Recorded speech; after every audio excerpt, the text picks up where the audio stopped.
Blood spilled from his mouth as Burj Dayas laughed bitterly, spitting it onto the dirt beneath him. People always denied reality when it became too absurd to accept. He had done the same. He had refused to acknowledge the truth even as it stood right in front of his eyes. His black flames, the source of his pride, hadn't even scratched the heroes. Not a single scale of theirs had burned. What he couldn't understand, no matter how hard he tried, was why the hero's blade had pierced straight through his scales and buried itself into his heart. It made no sense. He had been superior to everyone. He had entered the Demon King Academy at the very top of his class and graduated as its valedictorian. The standard of the Demon King was a foundational doctrine established by the first Demon Emperor, the very one who built the demon realm itself. Burj had studied that theory deeper than anyone else. He followed it religiously. According to the standard, a demon king was supposed to build a tower and kidnap princesses, nurturing the heroes who would come to rescue them. Rage and sorrow were the ultimate feast. Killing heroes too early was considered a waste. The standard taught demon kings to fatten their prey first, to let despair and fury ferment before devouring it all at once. Only then would the meal be truly delicious. Burj followed those teachings more faithfully than anyone. World domination had been nothing more than a matter of time. He absorbed the rage and sorrow of countless beings, heroes included, and became stronger than any demon king before him. And yet there he was, lying face first in the dirt. Why him? He asked the hero how this could have happened. The hero answered in a condescending tone, saying demons were all the same. They always set everything up themselves, then acted shocked when things blew up in their faces. Burj genuinely couldn't understand it. He snapped back, asking what kind of bullshit logic that was. The hero explained it plainly. Demon kings always kidnapped the most famous princess they could find, basically screaming to the entire world that they were active and needed to be stopped. The hero grabbed Burj by the hair, asking if he was stupid. If it were him, he would have killed the king instead. But killing a king would throw the kingdom into chaos. Burj laughed weakly and said, exactly. If a king was kidnapped, the humans hungry for the throne would tear each other apart. Their rage wouldn't be focused on him anymore, and without that concentrated hatred, he wouldn't grow as a demon king. It violated every rule of the standard. The hero continued, pointing out that when heroes didn't go to the tower, Burj sent monsters to villages to help them train. Naturally, the humans were grateful, and once they finally reached the tower, it only got better. The first floor was always stocked with weak monsters, perfect for grinding levels according to their abilities. Burj said he had planned everything carefully. He didn't want heroes dying early. The standard taught him to harvest as much energy as possible, and that was exactly what he did. The hero stepped on Burj's chest and yanked the sword out. Blood sprayed everywhere. Burj gasped for air and collapsed. The hero casually remarked that when a tower got boring, they just killed the Demon King and waited for a new one to pop up somewhere else. It was nothing more than a hunting ground designed for heroes. He asked the others what they thought and raised his sword, thanking Burj for everything. Teeth grinding, Burj wondered why he had ever followed the standard. Being humiliated like this turned into entertainment. He refused to die in vain.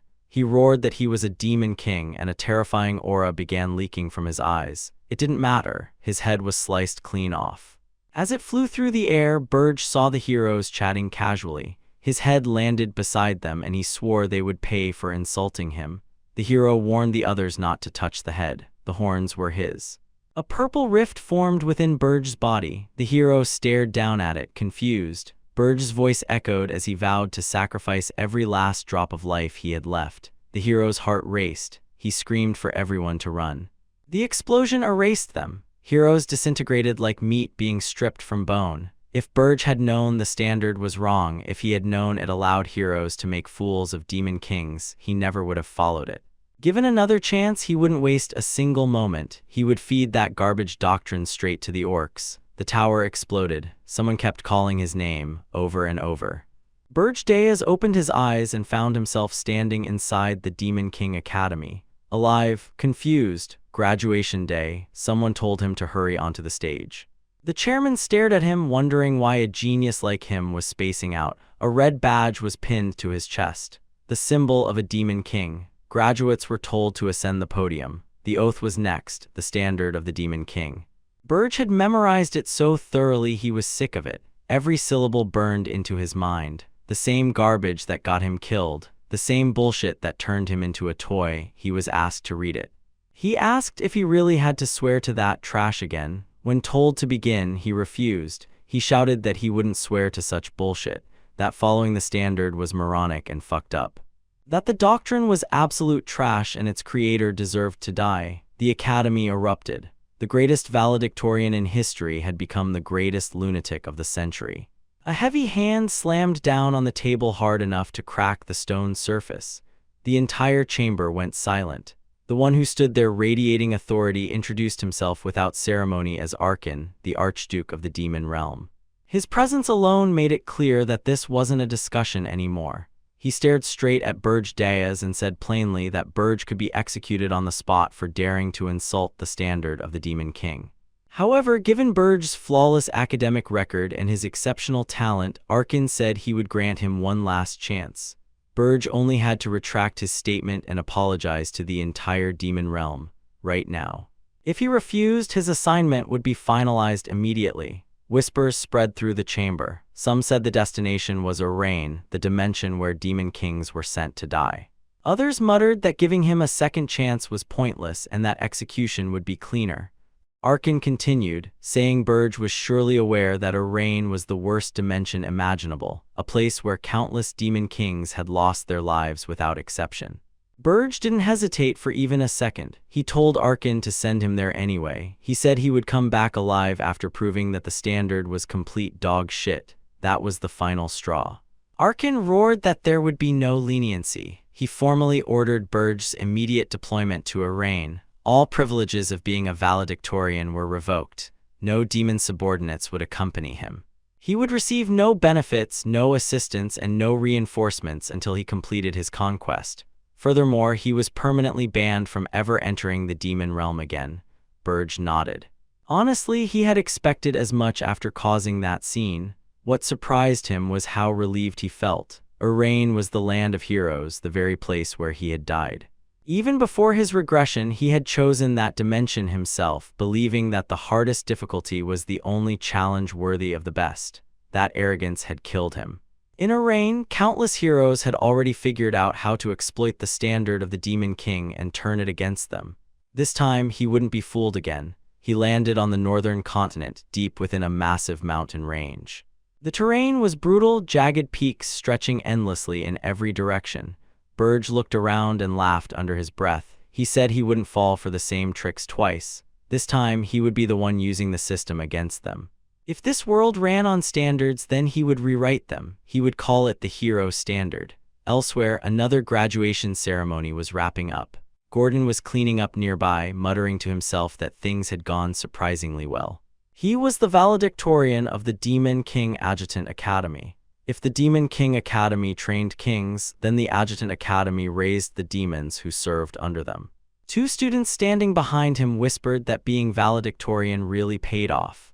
Gordon would get to serve Burj Dayaz, the top demon king of the year. One fish-like demon broke down crying, saying that if only he had studied harder, he could have been the one serving Burj. Gordon sighed and said the demon kings they were serving weren't bad, but they weren't even close to Burj's level. He was from the Great Black Dragon clan, a once-in-a-millennium genius. Graduating in the same year as him was practically a blessing. With Burj, conquering any dimension would be easy. Then Burj had gone and insulted the standard. That was the moment Gordon realized he was about to serve a complete lunatic. And of course, fate had a sense of humor. The top adjutant served the top demon king, which meant Gordon was sent to Arain too. As he was teleported, Gordon asked himself what kind of cruel joke this was. Burj was inspecting his surroundings when Gordon appeared. Burj frowned and said he thought they made it clear no demons would follow him. Gordon stared at him like he'd lost his mind. Burj shrugged and said it looked like they gave him the bare minimum anyway. He greeted Gordon casually, saying it was good to see him. Gordon immediately demanded to know why he had done that back at the academy. Burj asked what he meant.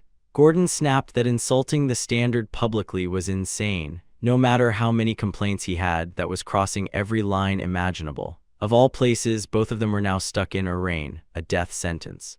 Gordon started pacing, grabbing at his hair and telling Burj to calm down before he lost it entirely. Burj blinked and asked if his hair was really the biggest problem right now. That was when Burj noticed something odd. Gordon hadn't been like this before. In Burge's past life, Gordon had been far bolder when they first met. He was different now, nervous, fragile. Burge said the situation had changed, so he understood. Even if he tried explaining that he had regressed, Gordon would probably just think he was even crazier. Gordon took a few deep breaths and finally apologized for his outburst. He straightened himself and said he would fulfill his duty as Burge's adjutant. Burge nodded and said that was fine. Gordon immediately switched to business mode and reminded him that according to the standard, the first objective was to build a tower. It couldn't be hidden or placed in terrain that was too difficult to access. Heroes needed to find it. Gordon gestured to the surrounding mountains and said this place was terrible for that. Humans would struggle just to reach it. They would have to move somewhere else before building anything. Burge didn't answer. Instead, he crouched down and placed something into the ground. Gordon froze. That was a tower seed. If planted and fed with a demon king's blood, it would instantly raise a tower. Gordon shouted that this violated the standard completely and demanded to know if Burge had abandoned his pride as a demon king. Burge stood up calmly. He said he understood Gordon's reaction. Faith didn't disappear easily, especially when it had been drilled into someone their entire life. Usually, it took death or something just as severe. He clenched his fist and told Gordon to listen carefully. The standard was dog shit. Especially in a rain, the ground began to shake violently. The entire mountain range trembled as the seed reacted to Burge's blood. A massive circle spread across the earth, glowing ominously. Burge said the reason demon kings kept dying here was simple. Every time a tower was smashed by heroes, humans learned how it worked. They reverse-engineered the system. The standard didn't function in this world anymore. Calling it the Demon King standard was wrong. This place ran on the hero standard. A status window appeared, confirming the tower recognized its user. Race, Black Flame Dragon. Name, Burge Diaz. Registration complete. The tower began to rise. Gordon stared at it in disbelief. Burge told him it was time to go inside. The moment they crossed the threshold, Gordon felt something was off. The first floor of the tower was completely empty. No monsters, no traps, no lurking presence at all, just cold stone and silence stretching in every direction. Gordon frowned and said towers were supposed to be filled with weak monsters on the lower floors. That was how heroes trained and adjusted. This place, though, was completely barren. He hesitated, then added that maybe this was the kind of tower given to a demon king with no perks or support. They moved upward. Second floor empty. Third floor empty. By the time they reached the fifth floor, Gordon didn't even bother commenting anymore. This was Burge's chamber, the core of the tower, yet even here there was nothing. Gordon exhaled slowly and said that since the tower was already built, they couldn't undo that mistake. From here on out, they had to at least follow the standard properly, starting with Rule 2. The target needed to be a high-profile individual close to the line of succession. That was the most efficient way to harvest rage and sorrow. Burge told him to speak freely. Gordon said the nearest kingdom to their mountain range was Quartzon. Targeting a high-ranking princess from the closest kingdom would allow them to absorb demonic energy quickly and stabilize their footing. He admitted Burge might refuse, given everything he'd said before, but it was still the optimal move. Burge nodded. He said he already had a princess in mind. Gordon blinked, then said he would assist however he could. Burge told him to remain behind and guard the tower. Leaving the Demon King's lair unattended was never a good idea. Gordon straightened up and said he wasn't valedictorian for nothing. He had just been overwhelmed by graduation stress earlier. This situation could still be salvaged. Before Burge left, Gordon asked who he planned to bring. Burge said the place he was heading to wasn't nearby at all. It was a nation located at the southernmost tip of the continent, the furthest possible point from the tower, the Hildern Kingdom. Burge flew alone. When he arrived, he stopped outside a quiet window deep within the palace. Inside, a young woman stood gazing outward. When she noticed him hovering there, her expression barely changed. She was the 13th princess, a royal with almost no presence. Burge said he was here for her. The princess tilted her head and asked who he was. Burge answered that he was the demon king who had come to kidnap her. She laughed. She asked if he could even handle her. Burge froze for a moment. That was a strange thing to say. She was taking him far too lightly. He said of course he could. She smiled and said she would go quietly then. Burge frowned and asked what she was planning. She replied that she had been born a princess, so she always thought a day like this might come. She had considered it many times. Burge said that if she thought she could trick him by acting calm, then she should wake up. He wasn't desperate enough to fall for something that shallow. She said she hadn't planned anything like that. How could she have known a demon king would show up today? Burge admitted that was fair. Still, something about her felt wrong. She asked if he was ready to take her. So he did. They returned to the tower without resistance. Gordon greeted them on the first floor, clearly shaken. Burge said they could let her stay somewhere on the fourth floor, tucked into a corner. Gordon asked why not a prison cell. Burge said she came along quietly. He would provide a small amount of convenience. Gordon nodded but said he had something important to tell him. Burge asked what it was, but Gordon insisted they deal with the princess first. On the fourth floor, the princess looked around slowly. She said it was cold and hard. No bed, no pillow, no blankets, no attendants, no garden, nothing from the kingdom. She smiled faintly and said she finally understood that she had truly been kidnapped, and she didn't think it was that bad. Once they left her there, Gordon confirmed that the invitation they had received came from the Tower of Beasts. Burge scoffed and said that was bullshit. It was probably just them hazing the new Demon King. Normally, Demon Kings never cooperated. Their pride didn't allow it, but this dimension was different. The heroes had crushed that pride over and over again, forcing Demon Kings to band together. In his previous life, Burge had ignored them entirely, dismissing them as weaklings. This time, he figured a brief exchange wouldn't hurt. Draxen greeted him at the Tower of Beasts, proudly announcing that he had ruled this place for 70 years. He said he'd heard the new Demon King was a nut job who insulted the standard, but seeing him in person, Burge didn't look like anything special. Burge asked if he'd been called here just to fight and told him to get to the point. Draxen laughed and said Arkin ordered him to observe Burge closely upon arrival.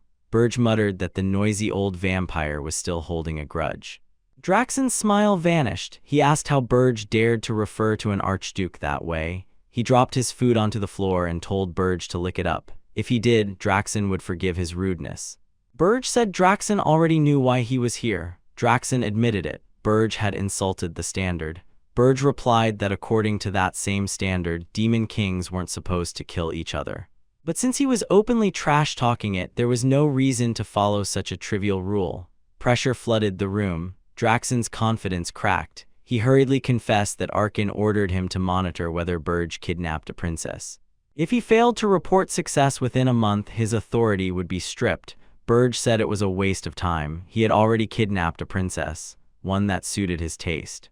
Back at the tower, Gordon said that display had been true Demon King dignity. Burge brushed it off, saying it was nothing. For now, they couldn't do anything else. They needed to prepare. He told Gordon to check on the princess's condition. He needed to determine her value. As Gordon left, Burge rubbed his temples. If all Demon Kings were like Draxen, this was going to be annoying. The backlash from insulting the standard was worse than he'd expected. Still, even if given another chance, he would do it all again. Submitting to that dog shit doctrine was worse than death. This time, he would build a foundation properly, slowly, safely. He expected only a few hundred demonic energy points from kidnapping such a low-ranking princess. Then the system updated, over 13,000 points. Burge stared at the number, stunned. He asked how the hell that happened. Before Burge could even finish processing the absurd number of points, a video message notification appeared. It came from the Tower of Beasts. He clicked it without much thought, muttering that their little system was surprisingly polished. Draxen appeared on the screen, smiling like nothing unpleasant had happened earlier. He congratulated Burge, saying that despite their meeting not going well, he genuinely wanted to praise him. What Burge had done was no small feat. Pulling something like that off wasn't easy at all. Draxen said he was impressed and casually asked if insulting the standard had been the trick. That was when Burge knew something was seriously wrong. Gordon came sprinting back, panic all over his face. He shouted that the fourth floor was a complete disaster. Burge immediately headed down. The moment he stepped onto the floor, he stopped dead. The entire space had transformed into a lush garden. Flowers bloomed across the stone floor, vines crawled along the walls, and butterflies drifted lazily through the air. The cold, lifeless interior of the tower was gone, replaced by vibrant greenery that shouldn't have been possible. Burge asked what the hell this was. A status window appeared, stating that the floor was undergoing naturalization.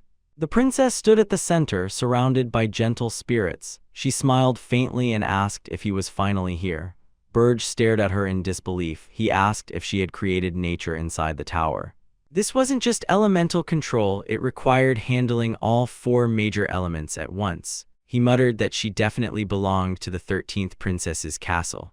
Then he stopped. In his memories, there had only been one elemental capable of this. He said she wasn't the 13th princess. She smiled and said that, as expected, he had mistaken her for Alina. Understanding hit him like a hammer. She introduced herself as Erin Hildern, the first princess of the kingdom. Back at the Hildern kingdom, chaos erupted. The crown princess had been kidnapped. The king slammed his fist down and demanded to know how anyone dared take his most beloved daughter. He ordered the mobilization of the strongest heroes in the entire army. They were to cut off the demon king's head and bring her back immediately. Back in the tower, Burge recalled her earlier words. She had asked if he thought he could handle her.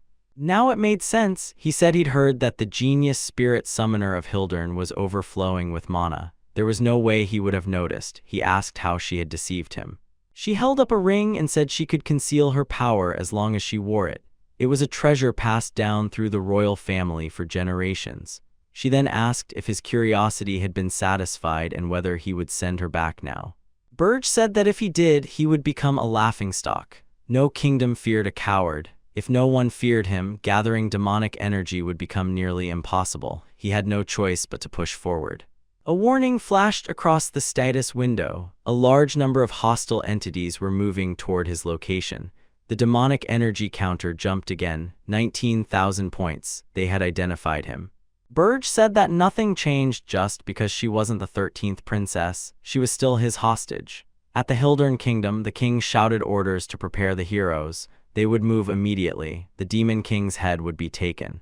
Some of the men still hadn't figured out which demon king was responsible. Scouts had already been sent out, and they said it would be best to wait just a little longer, but the king wasn't having it. He demanded answers immediately. The crown princess had already been kidnapped, so how could they still be hesitating like this? One of the men spoke up, saying something about how strange the situation was. Recently, the demon king of lust had kidnapped the crown prince of another nation, and that incident had ended with the heroes storming in and wiping him out. After something like that, another demon king going as far as kidnapping a crown princess felt strange. Too strange. Everyone slowly realized he had a point, and even her father began to tremble as the thought settled in his chest. If that was true, then this had to be someone new. Another man reported that traces of teleportation magic circles had been discovered. The estimated destination was north, somewhere around the mountain range. At that, her father completely lost his composure. Back at the tower, Gordon mentioned that the armies would soon begin moving, asking whether it wouldn't be too much for him to handle when they arrived. Burr only smiled, saying it would be fine. The kingdom couldn't even mobilize its national army properly. As they talked strategy, Burge explained that because their territories were so far apart, it was unlikely the many nations in between would open a path for an army to pass through. Not every country would be willing to cooperate. In the end, their only real option was to rely on the Hero Guild. Her father immediately ordered them to contact the guild. At the guild itself, heroes stood around the quest board, staring but clearly uninterested. None of them wanted to go anywhere near the mountain range, a place crawling with calamity-rank monsters.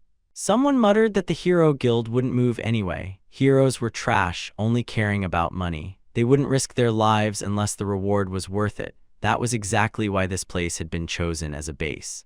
Gordon looked surprised. Even if his tactics were unconventional, it felt like he understood this world far too well, almost as if he'd lived in it before. And he was right. Back at the palace, the king was furious. He shouted about how not a single hero was stepping forward, even though they were supposed to be symbols of courage. He called them cowards. One of the men calmly replied that most heroes now carefully calculated profit before moving. They rarely acted without certainty. It would take time for them to form a party and even longer to arrive. On top of that, the Demon King didn't currently have enough demonic energy to face a full hero army. He knew firsthand how terrifying their numbers could be. He told Gordon to go contact Draxon. He needed to sell his demonic energy in exchange for human currency. Gordon agreed at first, then froze, suddenly realizing what he had just heard. He began shouting, saying that demonic energy could break the limits of a species, activate the tower's functions, and even summon monsters from the demon realm. Why would he trade something like that for human money? Burr explained calmly that Draxon would pay an enormous sum, and in his current state, the demonic energy wouldn't be enough to stop the heroes anyway. But with money, he could do something else, something at a fortress near the mountain range called Horton. The gates opened as guards stopped a man and asked what his business was. He said he was a mercenary. They questioned him, wondering what kind of mercenary would enter the mountains alone and come back alive. He handed them a gold coin. It was Burge. As the two guards started whispering about splitting the bribe, he said he couldn't look around the city alone and needed a guide. He headed toward the headquarters of the Red Hawk Mercenary Corps. Inside, one man asked their captain whether they shouldn't leave soon. The captain asked why, saying this place was perfect. Soldiers killed monsters daily and they collected the leftovers. It was practically a gold mine. Another man brought up rumors about a new demon king building a tower in the mountains. The captain scoffed, saying it was obviously fake. Demon kings built towers where heroes could reach them easily. Someone added that the demon king had kidnapped the crown princess of Hildur. The captain laughed again, asking if they really believed a demon king would travel all the way across the continent just for that. Another man said the hero guild had refused an enormous reward after hearing the destination. The captain brushed it off, saying the kingdom would offer even more soon enough. Heroes would never refuse that. Then a voice appeared behind them, saying that was exactly what he thought too. The man nearly jumped out of his skin and fell to the floor as everyone spun around, yelling and demanding to know who he was. He said they seemed well-informed, which made them perfect guides. Only one of them needed to stay, everyone else should get lost. They charged at him immediately, shouting that he had a death wish. In an instant, he dropped all of them. A massive man lunged at him with a hammer, but Burge caught it with one hand and grinned. The man instantly realized he had made a mistake. Crossbowmen fired from above, but Burge grabbed the giant and hurled him like a bowling ball, wiping them out. The captain watched in horror, realizing this man was a monster. Outside, people heard the commotion but assumed it was internal fighting. In truth, the entire group had been annihilated, leaving only the captain alive. Burge told him not to be afraid. If he answered properly, he would live. Trembling, the captain agreed to do anything. Burge asked where the slave market was. As they walked, the captain explained that the slaves were only humans and asked if that was acceptable. Burge handed him a pouch full of gold, saying there must be rarer goods. The captain's eyes lit up immediately, promising to guide him there at once. Burge noted how quickly the man changed after seeing money. Humans really weren't that different from demons. They went deeper inside until the captain announced they had arrived. Earlier, Gordon had asked why he was buying slaves. Burge explained that humans had captured other races as well.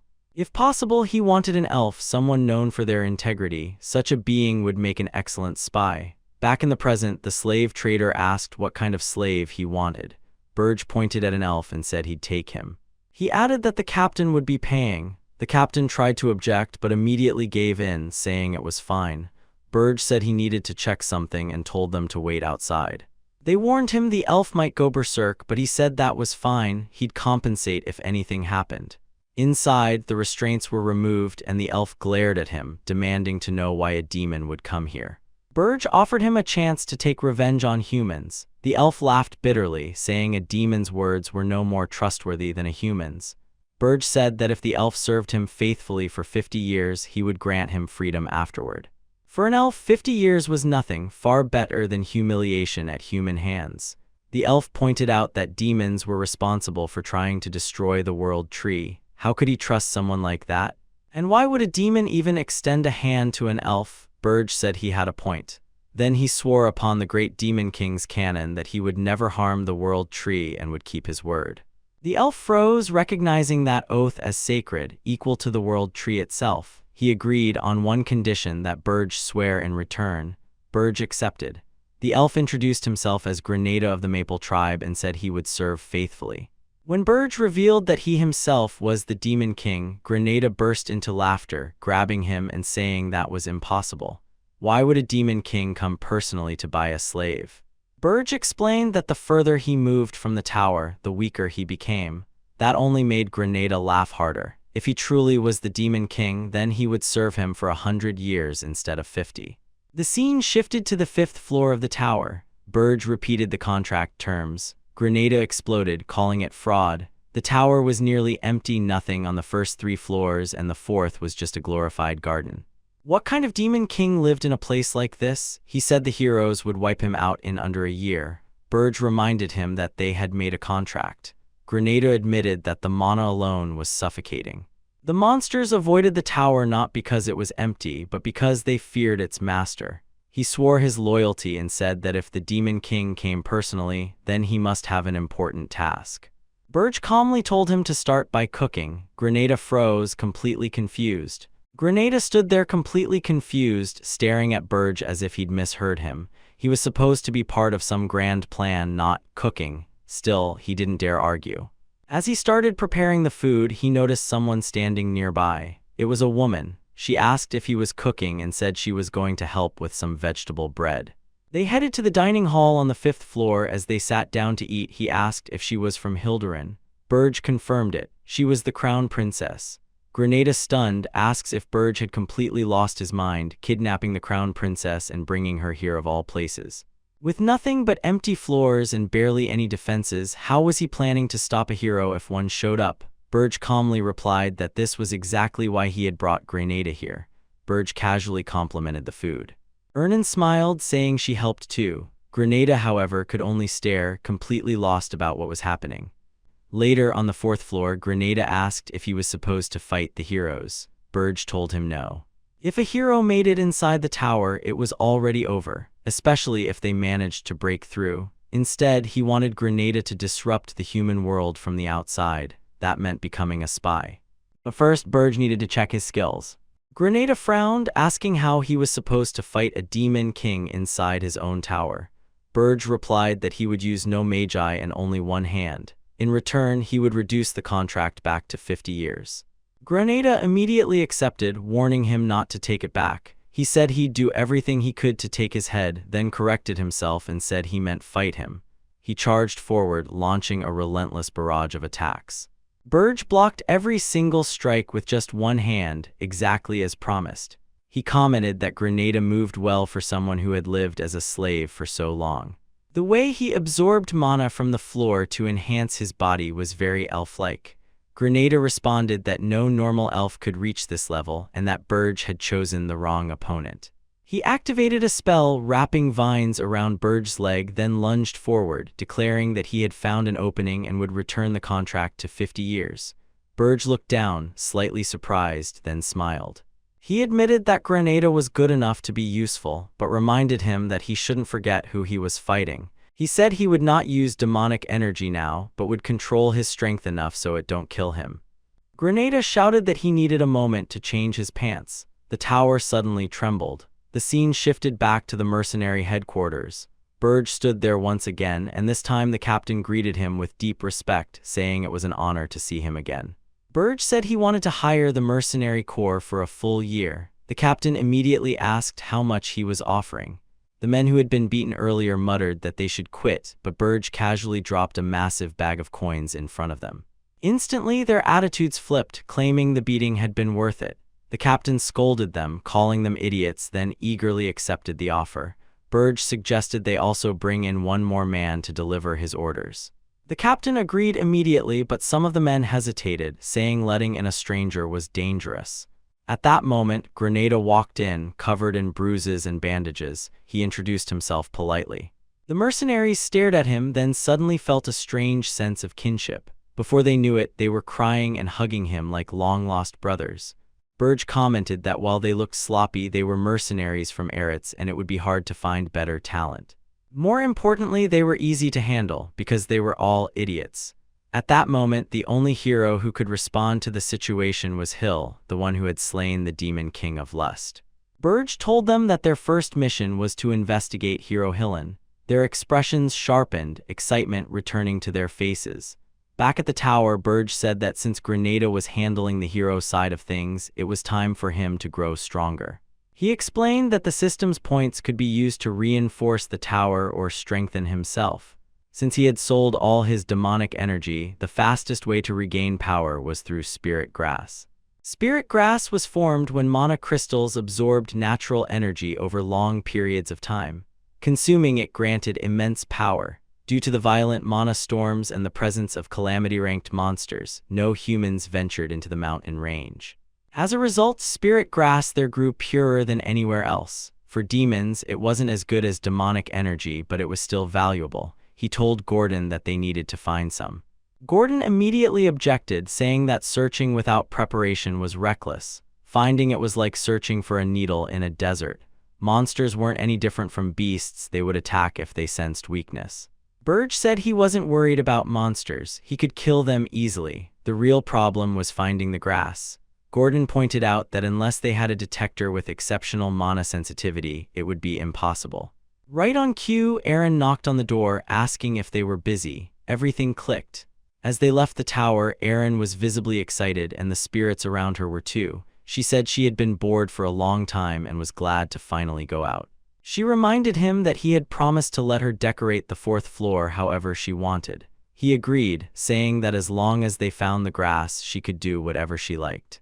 She'd already redecorated most of it anyway, so he wasn't sure how much more she planned to change. She said she hadn't expected to ever leave the tower again and was glad she came. He put his arm around her shoulders, lifted her up, and told her to hold on tight. She screamed as they took off, squeezing her eyes shut from the pressure. When she finally opened them, she froze. The world stretched endlessly beneath them. She said that the day she was kidnapped, it had been dark, so she never realized how vast the world really was. Her life had been nothing but training, studying, and repeating the same routines over and over. She said that no human had ever flown over the mountain range before, meaning she was probably the first. Burge reminded her of what she needed to do and called her princess.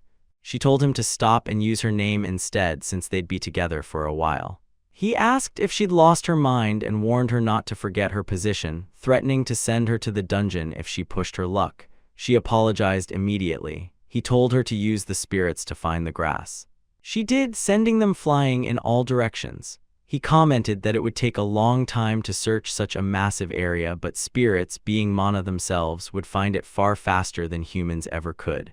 Moments later, she excitedly told him they had found it. He was surprised by how fast it happened. Up ahead, spirit grass glowed faintly, surrounded by monsters that had reached it first. Burge explained that monsters were descendants of demons who had turned their backs on the demon realm. If they still held even a shred of pride, they would obey his command and leave. They refused. He laughed, saying Gordon had been right, expecting reason from beasts was foolish. He decided to burn them all. The monsters charged, roaring as they rushed forward. Burge extended his hand, firing a beam of power that ripped through them, turning their bodies to ash. More charged toward Aaron, and he instantly moved in front of her, erasing them without effort. She stared in disbelief. Even feral orcs could hunt ogres, yet they couldn't even approach him. The power of a demon king was far beyond what she'd imagined. Soon, the area became a graveyard of scorched remains. She approached the spirit grass and said the purity was extremely high. He warned her not to touch it, it was his. She pouted, so he promised to give her one if she found another. Motivated, she searched eagerly, but even after exhausting herself, they couldn't find another. On the way back, he admitted that at first he thought keeping her was a mistake, but she'd proven very useful. He draped his jacket over her shoulders. Gordon then appeared, saying a message had arrived from Grenada. Burge noted that it was fast. Grenada reported that starting with Hero Hillen, 32 others had departed from the capital. They were following the typical hero pattern, forming parties, growing stronger through quests, and slowly approaching. Their strength would continue to increase. Gordon said he had prepared countermeasures. Burge glanced at them and immediately dismissed the plan as dog shit. This time, he wouldn't interfere directly. Interference only made heroes stronger. Instead, Grenada would join their journey and earn their trust. Gordon sighed, saying he wasn't following the canon again. The tower alone couldn't stop the heroes. Burge told him not to worry. He planned to reinforce the tower using dwarves. Gordon nearly lost his mind.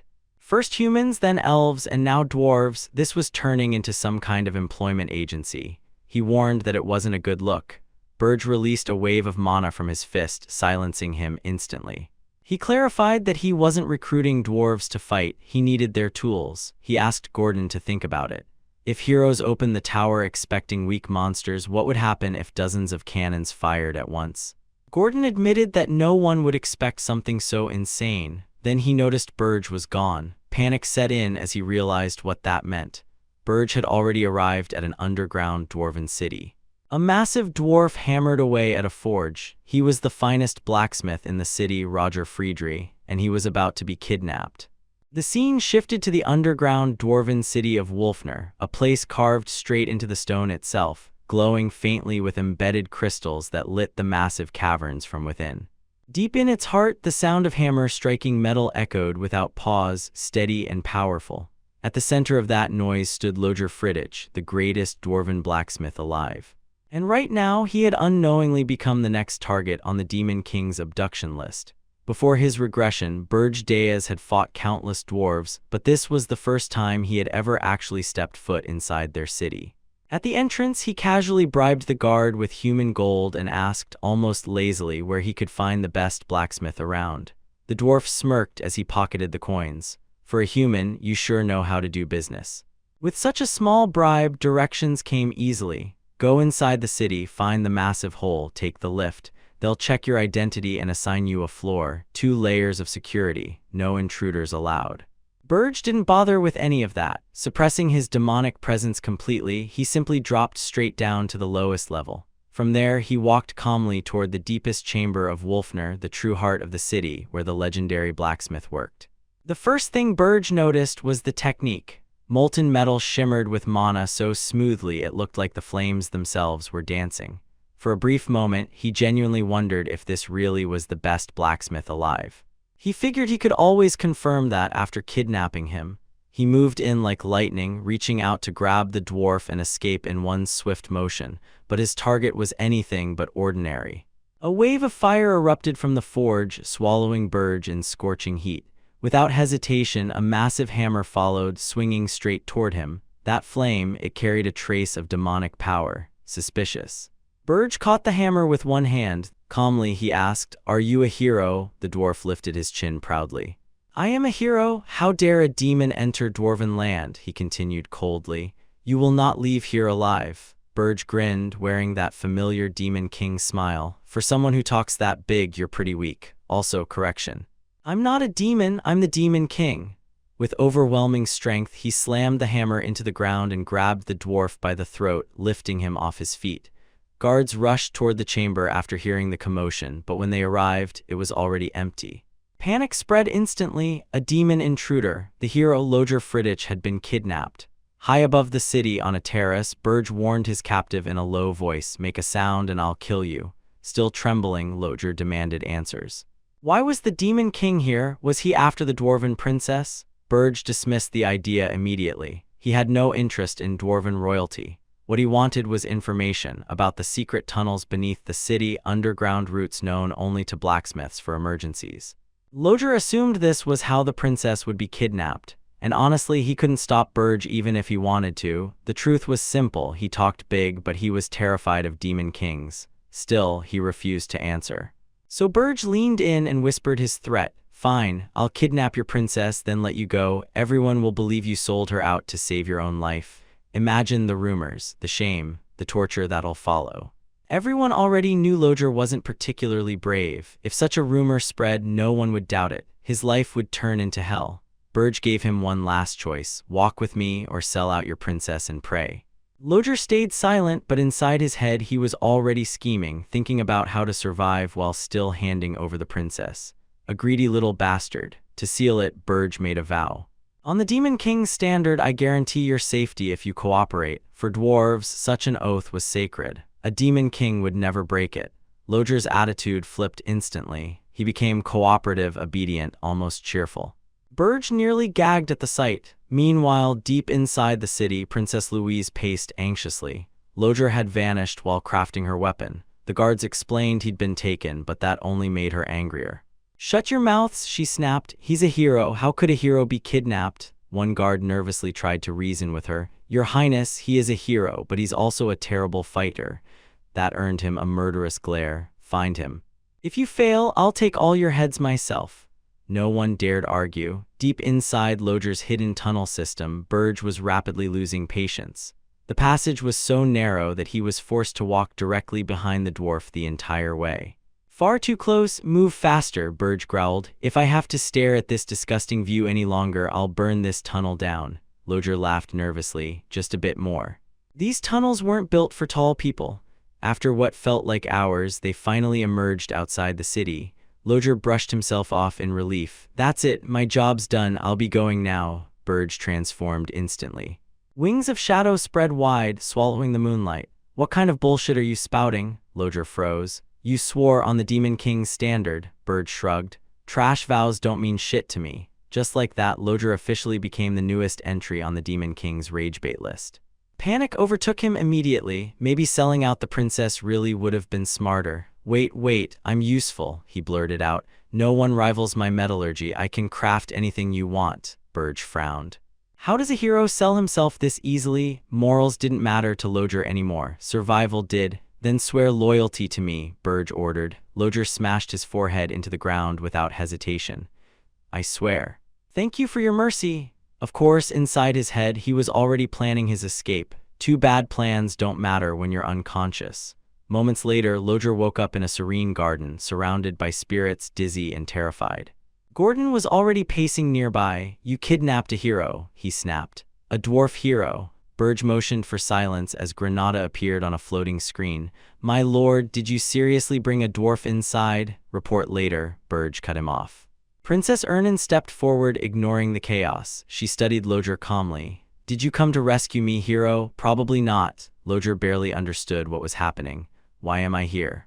You said you'd keep me safe, Burge smirked. That's why you're still breathing. I knocked you out and carried you here. I couldn't trust what a panicking dwarf might do. Loger forced an awkward laugh. Right, wonderful. Burge didn't waste time. Your first assignment, install cannons on the first floor. If heroes show up, I want them erased. Loger swallowed hard. Cannons, right, of course. The scene shifted to the hero preparation station, where the air buzzed with tension and anticipation. A holographic communication screen flickered to life, projecting the image of Granada as he delivered his report with practiced calm. According to the latest intelligence, rumors were spreading fast among the heroes. The newly emerged Demon King was believed to wield black flames, and in response, many heroes had begun equipping themselves with fire-resistant gear, preparing for what they assumed was inevitable combat. Granada continued, mentioning another rumor that had begun circulating. Many heroes believed the Demon King had refrained from deploying demonic beasts out of fear. From their point of view, the prolonged silence wasn't strategy. It was weakness. Burge said that the heroes clearly hadn't lost their killing intent yet. Whether they were chasing glory through battle or wealth through conquest made no difference. In the end, none of them would gain anything from this journey. They would lose everything. Eventually, they won't be able to grow. Before ending the call, Burge issued a final order. Granada was to continue monitoring the heroes closely and report any changes immediately. Granada acknowledged and cut the transmission. Left alone, Granada reflected silently. By deliberately withholding demonic beasts, Burge Diaz was quietly crushing the heroes' morale and twisting their expectations. More than that, it was becoming disturbingly clear that this Demon King understood human psychology far too well. Granada wondered if a Demon King like him had ever existed before. The thought sent a rare chill through him, followed almost immediately by relief. Burge wasn't his enemy. The scene shifted again, returning to Burge's tower. Burge issued a direct order to Loger Friedrich. Fire cannons were to be installed on the first floor. However, there was one strict condition. Mana stones were not to be used. Loger panicked instantly. He protested that constructing cannons without mana stones was nearly impossible, and even if they could be built, they wouldn't be effective against heroes. Finding a solution wasn't optional. It was Loger's responsibility. Burge explained calmly that heroes were favored by the dimension itself. Their energy perception was absurdly sharp. Any trap powered by mana stones would be detected long before activation.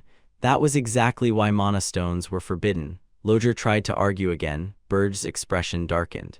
A sphere of black magic formed calmly in his hand. He reminded Loger why he'd been brought here in the first place. He was considered the greatest blacksmith alive, and if he failed to meet expectations, Burge had no shortage of replacements. Terrified, Loger broke down. His voice shook as he hurriedly admitted there was another method. Burge's lips curled into a thin smile. He remarked that Loger should have mentioned it sooner. Loger explained that he had once invented a device capable of completely concealing mana traces. Developing it had taken 3 full years. The finished prototype still remained in his workshop back in Wolfner. Burge's face hardened immediately. He demanded to know whether this was just another desperate lie. Crying and trembling, Loger swore it was the truth. After a brief pause, Burge decided to believe him, but not without insurance. He fastened a purple rune-etched collar around Loger's neck. When Loger asked what it was, Burge explained casually that it was a magical restraint capable of separating his head from his body instantly, activated with a single gesture. The collar also distorted perception, preventing others from clearly seeing Loger's face. If Loger ever attempted to remove it, Burge would interpret that as an escape attempt, and then he would die. Loger collapsed in fear, swearing he would never try to remove it no matter what happened. After issuing his orders, Burge departed with Loger. Together, they traveled across several kingdoms, gathering rare materials and monocompatible resources. The journey lasted nearly a full month. Throughout it all, Burge stored everything inside his spatial pocket, carefully preserving every item needed for his preparations. When they finally returned to Wolfner, chaos had already taken hold. A massive boulder crashed down near a group of dwarves, shattering stone and sending debris everywhere. At the center of the destruction stood Princess Louise Verf, her fury impossible to miss. She shouted that it had already been a month and a half, yet Loger still hadn't been found. She berated the dwarves for their incompetence and demanded to know how much longer she was expected to wait. Their forces were investigating every passage, but it was highly likely that he had already escaped the city. Louise snapped immediately. Of course he would have fled. It would have been idiotic to stay. She stated with absolute certainty that Loger had been kidnapped. In a sudden burst of violence, she grabbed the old dwarf by the face and lifted him off the ground. Coldly, she declared that she would grant them 2 weeks. If the kidnapper wasn't found by then, every last one of them would die. Terrified, the dwarfs swore they would succeed. Louise released him and barked orders at the soldiers, commanding them to collapse every tunnel Loger had ever created. The dwarves scrambled to obey without hesitation. As the soldiers rushed off, it became clear that Louise's physique was anything but ordinary. At that moment, a hidden section of the wall shifted silently. One of Loger's secret tunnels opened behind her, nearly soundless. Louise sensed it instantly and spun around, eyes narrowing. Because of the interference effect, she couldn't identify the man who emerged. But she recognized the tunnel immediately. Only Loger knew of those passages. Her voice rang cold as she demanded to know if it was him. Loger froze, panic seized him, and after a brief struggle, he barely managed to speak her title. Louise cracked her knuckles, fury flashing across her face. She snarled that the bastard had dared to come back alive. Golden vines of aura flared violently around her as she accused him of hiding because he didn't want to forge her weapon.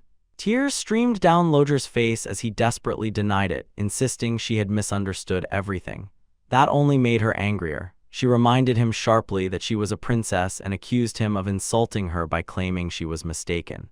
From that moment on, she declared he would be her slave, forging weapons for her for the rest of his life.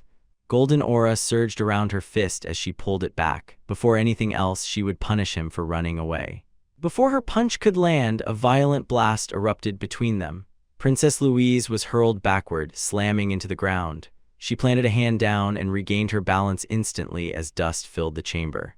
When the dust settled, Burge Diaz stepped forward calmly. "Retrieve the equipment," he ordered Loger flatly. Louise glared at him, unable to discern his identity through the interference. She demanded to know who he was and why he was protecting a dwarf. Burge replied without emotion. He was simply the master of the blacksmith she had been extorting. Louise exploded with rage and leapt into the air, shouting that the blacksmith was her slave and would forge her weapon forever. Their fists met again and again in midair, each collision releasing violent shockwaves that tore through the surrounding space. In the middle of the relentless barrage, Burge Diaz spotted a brief opening and swung his leg toward Louise's neck. To his surprise, she caught the strike with one hand. The sheer strength behind her grip made his eyes narrow. Before he could fully recover, Louise countered with a brutal punch that sent him flying upward, his body smashing into the ceiling above. She turned her head slightly and coldly told Loger that it was his turn now. That was when Burge reappeared. He seized Louise by the head and slammed her straight down. The two immediately resumed exchanging blows at terrifying speed. Burge recognized her instantly. She was the second daughter of Princess Ver, not officially a hero, but her strength was monstrous.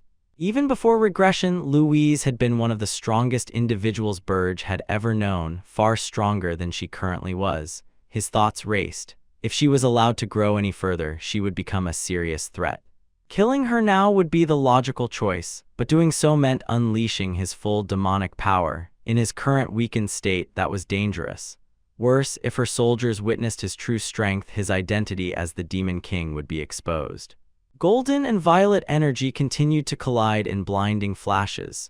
In the background, Lodger worked frantically, dismantling a massive structure piece by piece. During a brief opening, Burge shouted toward him, demanding to know if everything was ready. Lodger panicked, yelling back that he was still dismantling the device. It was a massive mana phantom machine, designed to erase and conceal mana traces, far larger than he'd anticipated. Burge snarled. If Lodger valued his life, he had 1 minute. Lodger swore desperately that he was moving as fast as he could. From the opposite side, Louise's aura erupted violently. 12 blazing streams of golden power burst from her body as she demanded to know who had given them permission to act. Burge glanced toward Lodger and stated flatly that if the situation worsened, he wouldn't hesitate to abandon him. Pale with terror, Lodger promised he was almost finished. Burge clenched his jaw. He had no idea how much longer he could continue fighting without tapping into his full demonic reserves. Every second pushed him closer to exposure as both of their mana outputs spiraled at terrifying levels. Louise shouted that she didn't care where Burge had come from. He wasn't leaving this place alive. She then turned her fury on Lodger, declaring that she would break his legs so he could never escape again. Burge laughed darkly and told her she sounded more like a demon king than he did. He said she should give up. He was taking her, the blacksmith, and all the equipment with him. That was when Lodger screamed that it was done. The instant the machine was fully dismantled, the flow of mana throughout the chamber shifted violently. Louise snarled that she would no longer hold back if Lodger thought he could simply return and steal what belonged to her. Burge didn't hesitate. He drove his foot straight into Louise's chest. The blow sent her crashing downward, smashing into the ground as a violent explosion ripped through the chamber. Without wasting a second, Burge opened his subspace pocket and ordered Lodger to move. Louise rose from the dust, declaring that such attacks meant nothing to her. Then she froze. Burge, Lodger, and the machine were all gone. Moments later, her soldiers arrived, asking what had happened. Louise scoffed at them, calling them slow and asking if they planned to arrive only after she was dead. She ordered them to pursue Lodger through the tunnels immediately. Then she stopped. Grinding her teeth, she realized the tunnels had been collapsed. Finally, the truth sank in. Lodger had never intended to return and forge her weapon. A cold smile spread across Louise's face as wind swept through the ruined chamber. With burning eyes and a twisted grin, she declared that this was far more interesting than she'd expected. She swore she would hunt him down personally, even if she had to scour the entire continent. And when she found him, she would make him regret everything. The scene shifted again. Inside the first floor of Burge Deiz's tower, the Demon King stood before a massive magical apparatus. His posture was calm, his gaze unwavering as he examined the towering structure before him. "This is the magic we need to stop the heroes," he stated firmly. "No matter the cost, I want this device." Behind him, Princess Ernan stared in disbelief at its sheer size. She murmured that it was enormous. Nearby, Gordon tilted his head in confusion and asked what it was supposed to do. He mentioned that he'd been in the middle of cleaning when all of this suddenly started. Straightening, Lodger reported that the Mana Phantom was complete and installation had finished successfully. Burge nodded once. "Activated immediately." "Yes, my lord," Lodger replied without hesitation. Moments later, Burge released his dark energy. After everything it took to bring this here, it had better be worth it. Lodger visibly trembled but forced himself to answer that activation was already in progress. As the enchantment completed, the magical tool roared to life. Mana surged violently, blue lightning wrapping around the tower and illuminating everything. Ernan raised an arm to shield her eyes, muttering that the light was blinding. A translucent system screen appeared before Burge. System notification. The tower has recognized the Mana Phantom. Synchronization requires 10,000 points. Proceed. Burge looked at the screen, so the tower had this function. He decided to confirm it himself.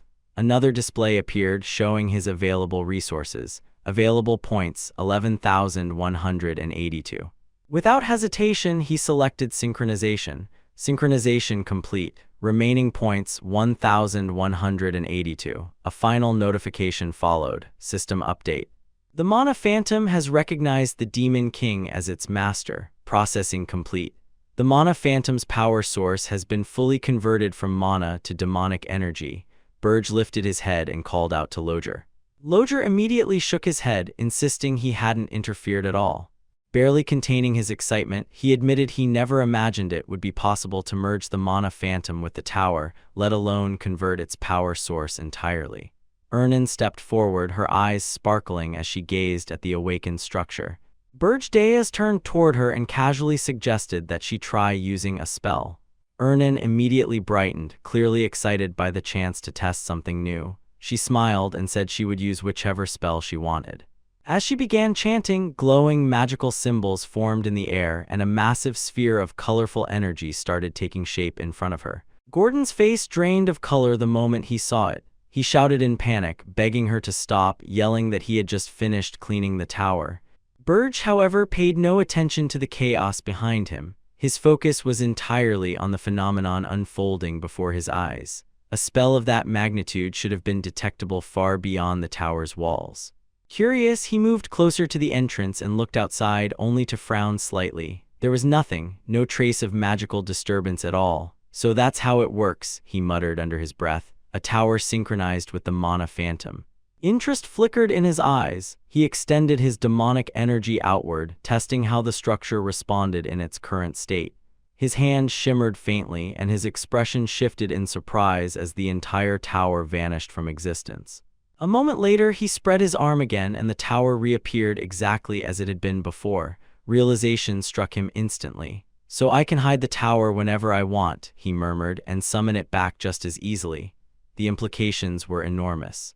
A faint glow of demonic energy flickered in his eyes as a restrained smile tugged at his lips. Using this ability freely would still be difficult for now, but its potential was undeniable. In the future, it would become indispensable. Meanwhile, outside the inner chamber, Loger had completely lost his composure. His excitement spiraled out of control as he blurted out that he wanted to dismantle both the tool and the tower, before hurriedly correcting himself, claiming it was purely for research purposes. He swore he had never seen anything like this in all recorded history, past or present. Practically vibrating with excitement, he begged to study what he called a historic discovery. After a brief moment of thought, Burge gave his answer. Fine, if you completely wipe out the heroes trapped on the first floor, you can do whatever you want afterward. Loger's eyes lit up instantly as crimson energy surged around his body. He swore he would crush those cunning heroes without mercy. Without another word, he began chanting, fully absorbed in what he now considered his grand experiment. Leaving him behind, Burge turned toward Ernan. In a calm voice, he told her that she would confront the heroes who had already reached the fourth floor. Her eyes widened. Me, she asked, clearly startled, but I'm a princess. There was a hint of protest in her tone, though it sounded more playful than offended. You're also a gifted spirit, Burge replied evenly, and you have no intention of returning to the royal palace. Even as he spoke, he understood the weight of his decision. Sending her into battle was no small thing. She was still innocent, untouched by the cruelty of the world, and asking her to stand against her own kind carried a heavy burden. Ernan fell silent, unsure of what she could even fight with. Fire, water, possibilities flickered through her thoughts. Burge stopped her before they could settle. That wouldn't be necessary. All she needed to do was disrupt the heroes and openly reveal herself as their enemy. If she succeeded, he would grant her another wish. She met his gaze, her expression turning serious. Slowly, she nodded. She said she would do it, but only on one condition. She wanted to be introduced as his subordinate, not as a princess. Burge blinked, surprised, but accepted immediately. Very well. Her face lit up instantly, joy sparkling in her eyes like an excited kitten. She thanked him brightly and promised to do her best. With a playful blink, she added that maybe she could charm the heroes with her looks. No, Burge interrupted flatly. Do exactly as instructed. She nodded obediently. Understood. Sometime later, Burge sat alone in silence, his gaze fixed on the system screen floating before him. He reviewed the preparations already set in motion. The first floor would thin the heroes using overwhelming mass mana cannon fire. On the fourth floor, Ernan would act as bait, drawing in the survivors so they could be finished off. Even so, it wasn't enough. With more than 200 heroes advancing, this plan alone wouldn't eliminate even half of them. That left only one option: strengthening himself further. His gaze shifted to the radiant treasure resting in his hand. Dense demonic energy coiled around it as it shimmered faintly. It was an icy water elemental spirit blossom, perfectly formed. In his eyes, it was flawless. Spirit blossoms corrupted by demonic energy were especially potent, effective even against demons themselves. He resolved to acquire more of them. Elsewhere, Ernan stood within a land of endless snow and biting cold. She scanned the frozen landscape and sighed softly. "There's nothing here either," she said. "What should we do next?" Burge replied. "This is already our third attempt." Ernan nodded faintly. Something about it felt strange. Suddenly, a towering figure appeared before them. Burge instantly raised his arm, dark energy gathering as irritation crept into his voice. "Have you come back again?" he asked coldly. "I'm getting tired of these interruptions." The massive figure let out a deep rumble and bowed his head. "I am Kyoto of the Blue Forest Tribe," he announced respectfully. "I greet the Demon King." Lowering himself even further, he continued. They had come seeking protection. Burge regarded him with an icy stare. Was he asking to be taken in as kin? At once, the gathered tribe fell to their knees. Their leader spoke on their behalf, explaining that their ancestors had once been demons who betrayed the demon realm. Because of that original sin, they now wished to serve him. Burge looked down at them coldly. "Enough with the flattery," he said. "You want strength, you want to grow by becoming kin to the Demon King." His eyes narrowed slightly. They were better suited to demonic energy than relying on spirit blossoms. An orc elder nodded slowly and admitted there was no point in hiding their intentions. He ordered something to be brought forth. A box was opened, revealing a grim lotus sealed in icy frost. Burge's eyes sharpened instantly. So that was why it had eluded him. "You prepared this in advance," he said. "You even know how to negotiate." A faint trace of amusement slipped into his voice, unusual for a tribe known more for brute force than intellect. The orcs bowed deeply. Survival demanded wisdom above all else. Burge handed the box to Ernan before turning back to the tribe. "You came to me because you lack strength," he said calmly. "You seek power." The orc leader listened without interrupting. "Wisdom over strength," Burge repeated. "I like that mindset." Raising his hand, he began to chant. "I will accept only one," he declared. Kyoto, a demonic sigil formed instantly, embedding itself into Kyoto's body. Dark power flooded the snowy land as Burge spoke again. "Roam the land, expand your tribe under my authority, await my orders. I will grant you a reward greater than mere strength." His gaze hardened. "Your tribe will gain permanence under my rule." Demonic energy engulfed Kyoto completely. His body twisted and reshaped as he transcended, becoming a true demon. He dropped to one knee and bowed deeply. "I offer my life and loyalty to you, Demon King." Behind him, the rest of the tribe followed, kneeling as one. The scene shifted. At Algest Mountain Tower, power surged violently through the entire structure. Outside, an orc legion stood in disciplined formation, their presence heavy and oppressive. On the first floor, Lodger stood ready beside 60 monocannons, his expression sharp and focused. Ernan waited on the fourth floor, ready to act. Still, unease lingered. He went over the plan again, carefully confirming each stage. Only when everything aligned did he finally nod to himself. Everything was in place. Raising his gaze, Burge's dark eyes hardened. "I will repay the humiliation of my previous life," he muttered silently as the approaching enemy drew closer. Elsewhere, the hero stared up at the towering mountain and spoke quietly to Granada. "We finally arrived." Algest Mountain loomed before them, vast and unforgiving. The heroes advanced, stepping onto the battlefield with a single purpose: to slay the Demon King. At the preparation base, a magnificent city stood as the starting point of countless legends. Inside its grand central hall, a lavish banquet was underway, celebrating the heroes before their departure. Laughter filled the air. Among them stood a young hero clad in polished armor, speaking with the elderly Lord Castellan. The hero thanked him politely for hosting such a grand banquet. Lord Castellan replied that it was an honor to witness such a historic moment. After a brief pause, the Lord suggested that the hero, Lord Hillen, should address the crowd. Hillen hesitated, clearly uncomfortable. But the Lord insisted, saying everyone was waiting and that it would lift morale. Seeing no way out, Hillen reluctantly agreed. Without delay, Lord Castellan announced to the hall that Lord Hillen wished to speak. All eyes turned toward him. Hillen stepped forward, clearing his throat as he faced the crowd. His expression steadied as he addressed the gathered heroes, nobles, knights, mages, mercenaries, and merchants. He spoke of their long journey, now nearing its climax. With confidence, he declared that their march for justice had terrified the Demon King so much that not a single monster had dared block their path. Laughter rippled through the hall. Confidence surged. Hillen quickly warned them not to lower their guard, assuring them that every possible preparation had already been made. His voice rose with conviction as he declared that tomorrow would be the day they took the head of the foolish Demon King. Raising his glass high, his words burned with righteous fury as he demanded to know who would dare kidnap the crown princess of Hildren, Princess Ern.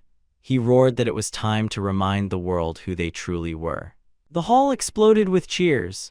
Shouts of justice echoed from every corner as the crowd lifted their glasses, shouting for everyone to eat, drink, and celebrate. From a distance, Granada observed everything calmly. Just as the Demon King had predicted, the size of the expedition had not increased, but it hadn't decreased either. Reflecting on Hillen's speech, Granada acknowledged that his charisma was the reason the expedition had come this far. Hillen had secured funding from the guilds and kept even the mercenaries loyal. Still, unease stirred within him. The last tower he had investigated had been completely empty. Something about that memory unsettled him. A dark thought crept into his mind. Should he betray the heroes now? He froze at the thought and immediately scolded himself. If the Demon King was defeated, his curse would finally be lifted. That future was worth everything. Shaking his head, Granada stepped outside for fresh air, needing to clear his thoughts. Later that night, beneath the full moon, he stood alone on a high balcony, holding a faintly glowing device. A calm voice spoke through it. "We have arrived at Horton Walk. We will rest briefly and begin climbing the mountain tomorrow." The reply came swiftly. "I see." Then the tone changed. "Once you leave Horton Walk, do not contact me again. Beware of the snow, remain vigilant at night." Then came the final warning. "When the tower door opens, never be near it." The connection ended abruptly. Granada stood frozen, confused by the warning.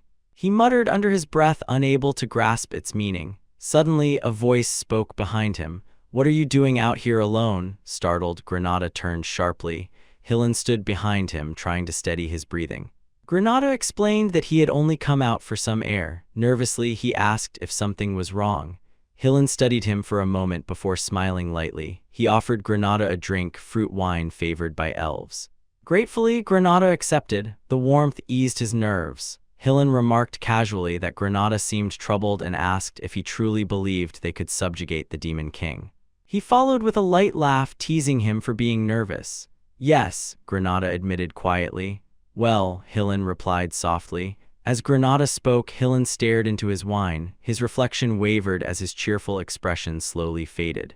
In a low voice, he admitted that he didn't know either. Granada was taken aback by the honesty. Hillen continued, saying that although people trusted him, storming a Demon King's tower was always hell. It had never been easy, not even once. Trying to reassure him, Granada mentioned that Hillen had already defeated the Demon King of Lust. Surely a newly emerged Demon King wouldn't be as dangerous. But as he said it, doubt crept in. No one truly knew how Hillen had killed the Demon King of Lust. Curious, Granada asked him to tell the story. Hillen paused, then his expression shifted back into its familiar, confident mask. He claimed that victory had only been possible because of his brave comrades, those who stood on the front lines. He turned to Granada and placed a firm hand on his shoulder. "Comrades like you!" With renewed confidence, Hillen declared that he would take the lead in the coming battle and asked Granada to guard his flank. He ended with a confident smile, saying that if they fought together, victory was assured. Granada nodded. "I will." Satisfied, Hillen wrapped an arm around him and led him back toward the banquet hall. His expression was calm, unreadable, concealing something far darker beneath. Later, alone with his thoughts, Hillen reflected on the conversation. A cynical smirk crossed his face.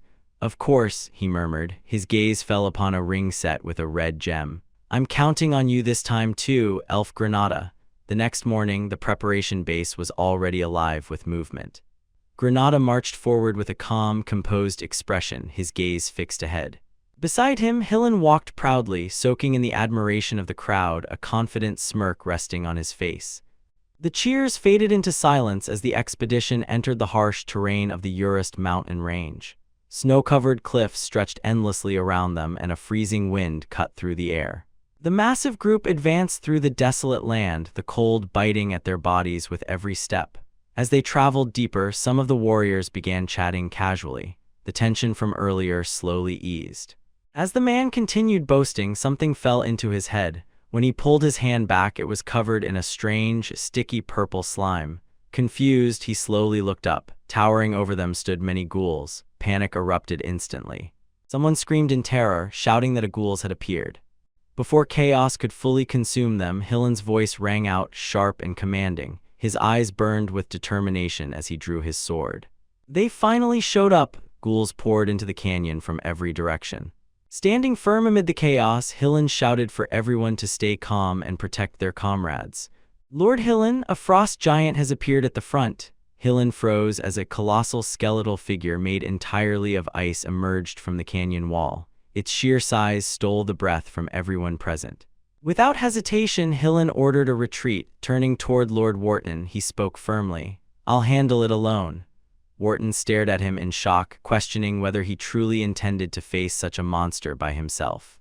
Hillen answered calmly, "No problem." Without waiting another second, he leapt forward. The frost giant's crimson eyes glowed as it loomed over him.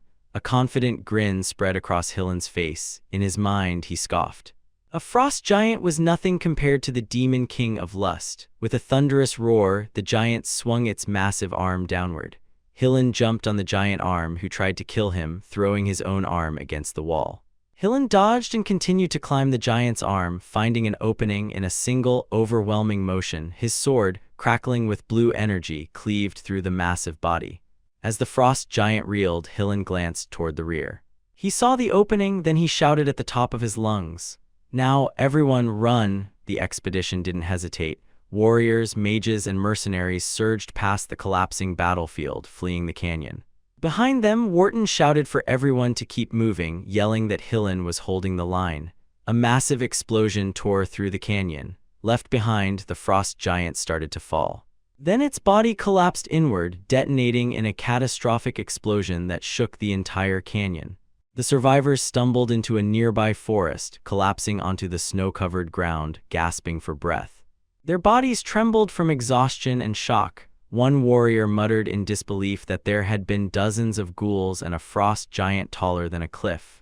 Another nodded grimly, adding that even the Demon King's tower hadn't been this brutal. Someone else pointed out that despite everything, their losses were surprisingly small, crediting their survival entirely to Lord Hillen's strength. One soldier whispered that Hillen had absorbed the power of the Demon King of Lust after killing him. The idea spread rapidly. Soon, many believed that Hillen was already equal to a demon king. That thought reignited their confidence. Smiles returned as they convinced themselves that as long as Lord Hillen stood with them, nothing could stop them. Granada listened quietly. If it's Lord Hillen, maybe he really can defeat the Demon King, he thought. Suddenly, the ground trembled again. Ahead of them stood another obstacle. A group of massive blue-skinned orcs blocked their path. Their leader stood tall among them, his curved horns gleaming. Lord Wharton spoke grimly, "There's no time to rest." Granada narrowed his eyes, recognizing them instantly. "These are Frus." Hillen's expression hardened. He could feel it too. "They're filled with demonic energy," he said coldly. "Servants of the Demon King." The orc chieftain stepped forward. His massive body radiated pressure as he grinned cruelly. "Foolish heroes," he growled. "Welcome to Ursist." Lord Wharton tightened his grip on his weapon. "I'll deal with trash like you right now." He was about to charge when Granada suddenly raised his hand. "Wait, Lord Hillen!" His sharp ears picked up something unnatural, a deep, distant rumble. The sound echoed in his mind. The Demon King's warning resurfaced. "Beware of the snow." Granada's face went pale. No, realization hit him like a blade. This is what he meant. The orc chieftain stared down at them with cold certainty. "None of you," he declared, "will reach the tower." The ground trembled violently. Cracks split open across the snow-covered mountain. Ice groaned and shifted under its own weight. The sound of an avalanche filled the air. Granada screamed in panic and fury. How the hell were we supposed to know? Rage boiled over inside him as he cursed the one who had orchestrated this disaster. You crazy Demon King bastard! The mountain collapsed. A massive avalanche thundered downward, swallowing the entire expedition. Snow and ice engulfed warriors, mages, and heroes alike, dragging them into frozen chaos. As he was pulled under, Granada screamed with the last of his strength. Everyone run! His voice was swallowed by the roaring avalanche. Far away within his towering fortress, Demon King Burge sat calmly upon his throne. Before him, holographic screens displayed the unfolding catastrophe. One by one, the images of the heroes flickered and vanished. A slow, cruel smile spread across his face. "Heroes, welcome once again," he murmured mockingly. As their screams faded, his grin widened. This time, he whispered softly, "I will hunt you all down." And that's where we leave off for today. If you want to know what happens next, make sure to hit that subscribe button and turn on notifications so you don't miss the next part.